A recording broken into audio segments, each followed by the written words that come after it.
Pada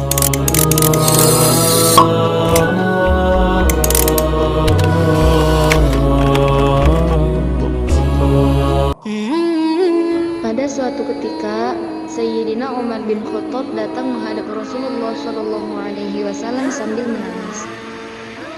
Lalu Rasulullah Shallallahu Alaihi Wasallam menyambut kedatangan Sayyidina Umar dan menanyakan apa yang menjadi penyebab hingga dia menangis.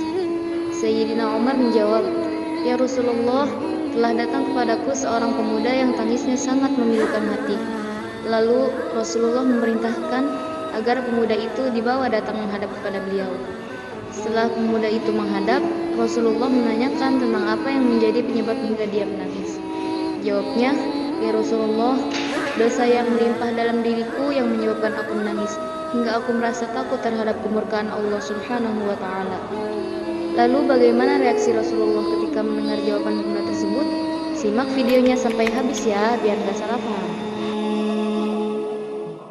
Sebelum lanjut video, jangan lupa klik tombol subscribe dan loncengnya juga ya. Share juga ke teman-teman kalian, karena sungguhnya yang sampai kepada seorang mukmin dari amalannya dan kebaikannya setelah meninggal dunia ialah ilmu yang ia ajarkan dan yang ia sebarkan.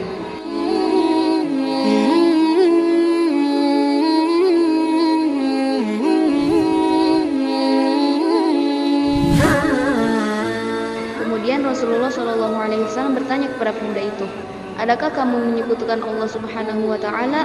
Jawabnya, "Tidak ya Rasulullah." Rasulullah bertanya lagi, "Adakah kamu membunuh orang?" Jawabnya, "Tidak ya Rasulullah." Maka selanjutnya Rasulullah Shallallahu Alaihi Wasallam bersabda, "Allah akan memberikan ampunan atas dosa-dosamu, sekalipun dosamu memenuhi 7 langit dan 7 bumi." Pemuda itu lalu berkata, "Ya Rasulullah, sungguh dosaku lebih besar daripada 7 langit dan 7 bumi, lebih besar dari gunung-gunung dan lebih besar dari tumbuhan." Lalu Rasulullah SAW bertanya, "Adakah dosa-dosa melebihi kursi dan kekuasaan Allah?" Jawabnya, "Dosaku lebih besar daripada itu ya Rasulullah." "Adakah dosamu lebih besar dari arsy-Nya Allah?" Jawabnya, "Dosaku lebih besar daripada itu." Lalu Rasulullah SAW bertanya lagi, "Lebih besar manakah antara dosamu dan ampunan serta rahmat Allah?" Jawabnya, "Dosaku lebih besar dari semuanya ya Rasulullah."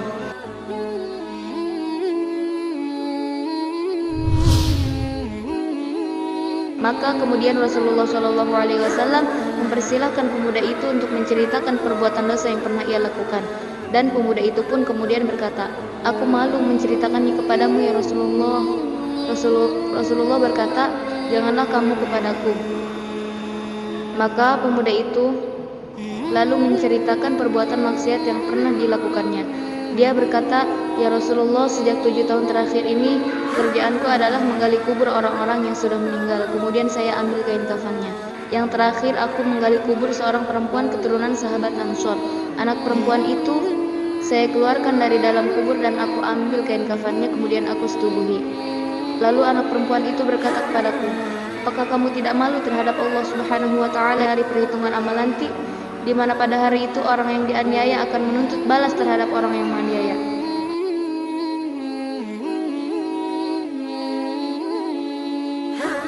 Maka ketika aku mendengar perkataan perempuan tersebut, kemudian aku tinggalkan perempuan itu dalam keadaan telanjang di kuburan dan aku pergi dalam keadaan junub."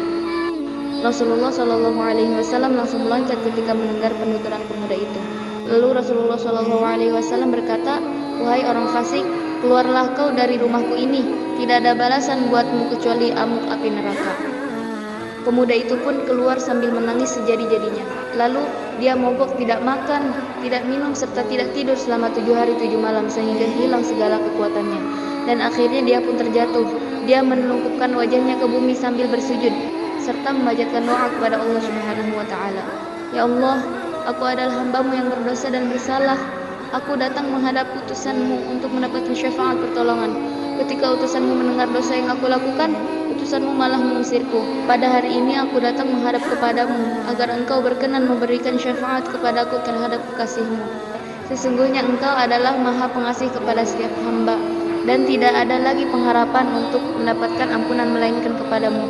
Sekiranya Engkau tidak berkenan mengampuni dosa-dosaku, maka kirimkanlah api yang membakar diriku di dunia ini sebelum Engkau masukkan ke dalam amuk api neraka di akhirat nanti."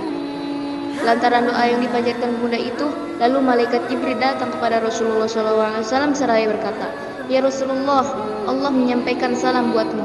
Jawab Rasulullah, "Dia maha selamat, darinya lah keselamatan dan kepadanya keselamatan akan kembali." Malaikat Jibril selanjutnya berkata, "Ya Rasulullah, Allah berfirman kepadamu, apakah kamu yang menciptakan hamba-hambaku?" Jawab Rasulullah, "Dialah Allah yang menciptakan aku dan seluruh hamba." Jibril berkata, "Ya Rasulullah, Allah berfirman kepadamu, apakah kamu yang memberikan rezeki kepada manusia?" Jawab Rasulullah, "Dialah Allah yang memberikan rezeki kepadaku dan kepada mereka." Jibril berkata, "Ya Rasulullah, Allah berfirman kepadamu, apakah kamu yang menerima taubat mereka?" Jawab Rasulullah, "Tidak, dialah Allah yang menerima taubat umat manusia dan mengampuni segala kejelekannya."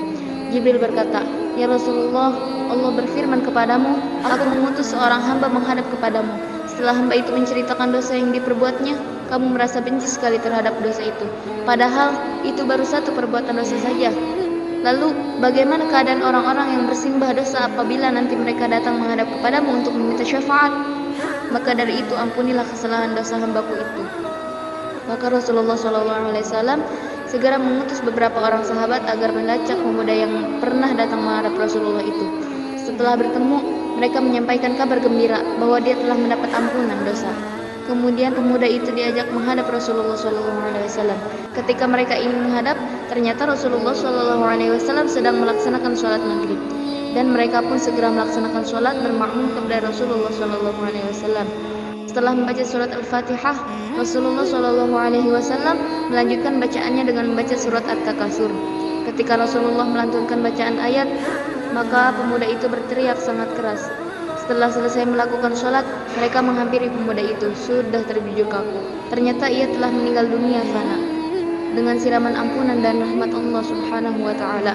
Dan kemudian Rasulullah SAW bersabda, apabila seorang pemuda yang bertaubat meninggal, maka Allah mengangkat siksa dari perkuburan kaum muslimin selama 40 tahun karena kemuliaannya di sisi Allah Subhanahu wa Ta'ala.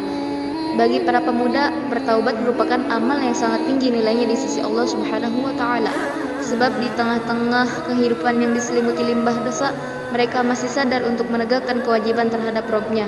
Dan itulah yang mengantar Allah Subhanahu wa Ta'ala hingga berkenan mencurahkan anugerah serta kasih sayang kepada para pemuda.